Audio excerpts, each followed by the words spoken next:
everyone, it's Lena Nasserdeen, the CEO of Rise Up For You, and welcome to Rise Up For You TV. Let's talk about something that's been coming up a lot in my recent conversations with professionals, entrepreneurs, and leaders. Finding a great coach. Have you ever been in this situation? I've had so many people tell me that they have spent $10, $15, even $20,000, in some cases even more, on coaching only to feel like they didn't get any real results. And that's frustrating. Have you ever been there? Have you ever spent a ton of money only to see zero transformation? Well, if you're investing in a coach, they should be helping you grow, not just draining your wallet. That's a big no-no. So today I want to talk about 3 critical things to look for when you're choosing a coach, and I'm even going to throw in a bonus step because not every coach is created equal. So if you follow these next 3 steps plus the bonus that I give you, not only are you going to save time, you're going to save money, and most importantly, you're going to get the transformation that you're actually looking for. And it doesn't matter what type of coaching you want, whether it's business,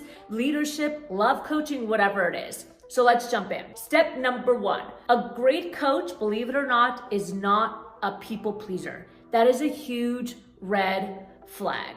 So what does that mean, being a people pleaser? The first thing you need to look for is a coach who is not going to constantly say yes to you. Someone who is not going to people please every single time they meet with you because they don't want to make you upset. Now, this might sound a little counterintuitive because yes, you want a coach who supports you, but support doesn't mean sugarcoating things. Support doesn't mean constantly saying yes. A great coach is confident, and a great coach challenges you. They don't just sit there and nod and say, yes, that sounds great. They actually want to make sure that you are getting movement and that you are getting out of the patterns that are holding you back. This is incredibly important. So make sure that you're finding a coach who's confident, that's not afraid to redirect you. They should be willing to call you out respectfully, of course, but firmly, because growth doesn't come from saying yes and staying comfortable. If your coach is always agreeing with you and making you feel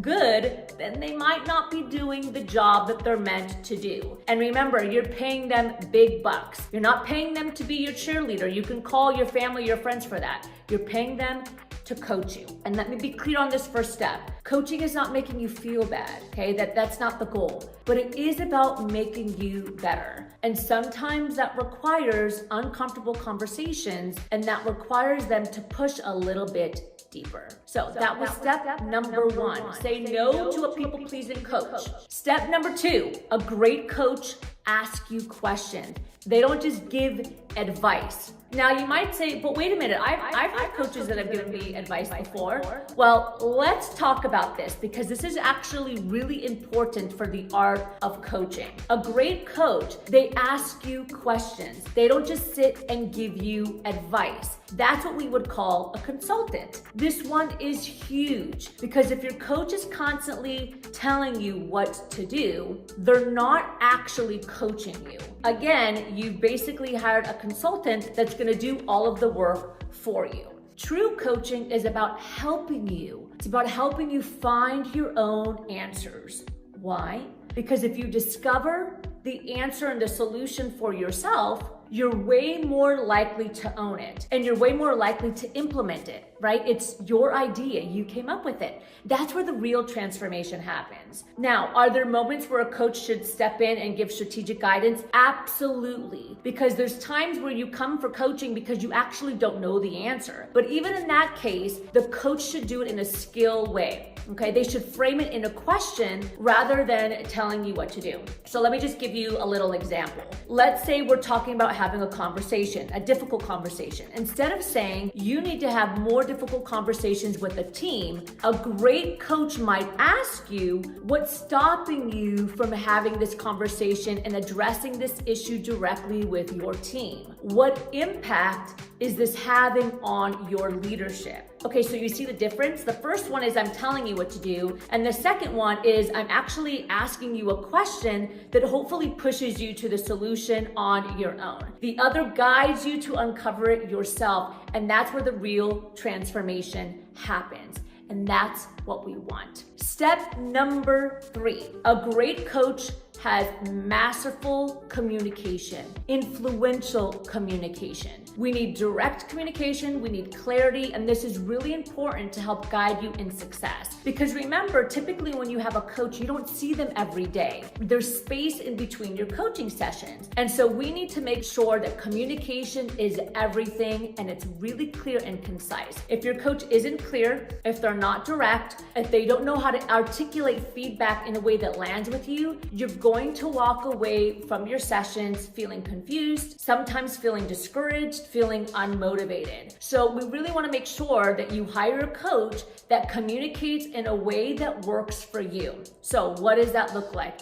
There should be clear communication, no fluff. We don't need to over-explain. The coach should be concise, they should get to the point, and the coach should be compelling. They should use language that inspires you and motivates you to take action. When you get off the phone or Zoom or when you see them in person, you should walk away feeling like, yes, I am ready to go. If you walk out of a session feeling like, that was nice, but I really have no idea what to do next, that is a red flag. Your coach should be able to communicate in a way that helps you see where you are, where you need to go, and what's holding you back. This is where real transformation occurs. And now I'm going to give you your bonus step. Probably one of the most important steps when trying to find a coach. Your coach should have shown some kind of expertise or a track record before they start coaching you. So for example, if you're looking for a coach that's teaching you about business, your coach should have ran a business that has done more than what you're doing. If you're looking for a coach to help you get to 8 or 9 figures, your coach should have built a company that is 8 or 9 figures. If you're looking for a coach that's going to talk to you about love and dating, they should have an amazing love life and have an amazing relationship with their partner. If your coach is going to coach you on public speaking, they should be on stages every week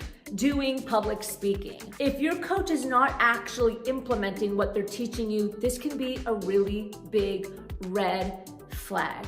So remember, you want to find a coach who actually helps you level up, not just one that makes you feel good for 30 minutes or an hour or however long it takes. Remember, coaching can create transformation. You just got to find the right one. So if this resonates with you, drop a comment below. Have you ever had an experience with a coach that wasn't great? Type it in the comments below. We want to hear from you. Or maybe you had a coach that changed your life.